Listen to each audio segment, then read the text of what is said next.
Here I have Mitsubishi Outlander, and let me show you how to change the system language on this car. So if you are using the Mitsubishi, you should be familiar with this infotainment system. Now, if you would like to change the language of this infotainment system, you need to find the settings button. The settings button should be located right here in the upper part of your screen. Let's just press settings. As you can see now, you've got open all settings. So here you can swipe to the left or to the right to find the system settings. So here I have system settings in the down right corner. And right now from the following list, I can tap the language.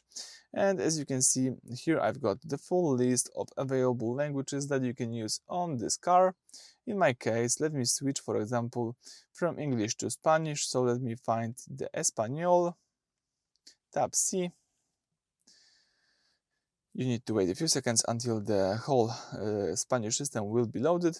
As you can see right now, you've got everything in Spanish. If you would like to go back to previous version, let's use idioma. And here let's find English and tap yes to confirm it. Alright, so that's it. Thank you for watching. Please subscribe to our channel and leave thumbs up.